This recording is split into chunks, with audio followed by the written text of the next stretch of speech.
Hi and welcome back to Infinity Coders channel. In this video, we will look into depth how do we fix an overlapping issue when we are creating the items in the Android XML. Before we begin, I'd like to apologize where I've been not uploading my education videos for the couple of 1 month or 2 months back because I was quite busy with my work life. So moving on, we will have a frequent update of upcoming videos where we will be posting more frequent education coding related videos, which will be helpful or troubleshooting. Please do drop a comment if you do like a certain videos to be created that I can be considering. So please do drop in the comment section for any of the videos that was for suggesting. So I will consider it during my next upcoming videos. So without further ado, let me get started with today's topic where how do we fix an overlapping issue when we are creating inside the Android XML. So here we could actually take a look where we do have two button 1 and button 2 created under a simple relative layout XML. But when you're looking into here, we can see that the button 2 and there's no button 1. Actually, the button 1 is overlapping with the button 2. Okay, why is it overlapping to each other? Because we can see we have set both buttons, the center in parallel is equals to true. That means both will be centered at the same exact position. Let's say if I change this one to become false, we could see that the button will actually appear. You can see the button one is actually appearing.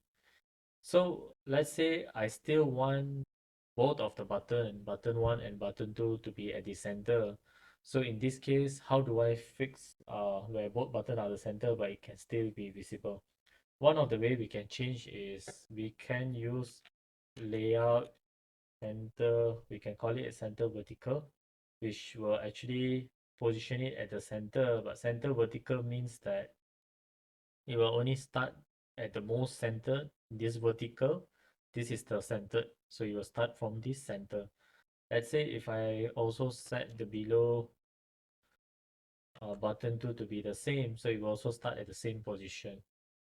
So now let's look into, let's say now right now the button 2, when I put it to center in vertical, is still overlapping with button 1. So how do I make sure that it's still in the same alignment but it should not overlap? So for that we can use Android dot layout margin start, and then we put we can define layout end off.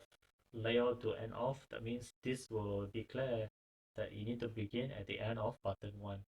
So now we could see that the button 2 is actually at the end of the button 1. You can also put it layout start in front of button 1 if you want the button 2 at the front of button 1. And let's say not, right now it's very near. How do I ensure there's a bit of space whenever I want to begin button 1 and button 2? So for that, you can use Android dot layout margin start. So this one will, you can define what is the spacing you want. So if I define around 16, you can see there's a space around 16 dB. You can also add, let's say for button 1, I do add the same space. Now you can see the button 1 have around 16 dB space with the this one. And you can also explore a bit more like margin. There's a margin n. Margin n means what's the n between this one to here, what's the n that you can declare. Margin top is the top to the item, what is the gap for the margin top, where does it have to position. Similarly, so you can explore a lot more margin options and play around with it to understand further. So I hope this video is helpful for any beginners that is actually learning up how do I position my items in the relative layout or any other XML layouts. How do I position my items? It's the same thing for text, images, or any other what do you call palettes that is actually existing here. That is almost the same thing. How do you position and how do you position in any location in the XML? So with that, if you do find this video helpful, do consider subscribing to the channel for more upcoming educational coding related programs. So with that, thank you very much and see you in the next video.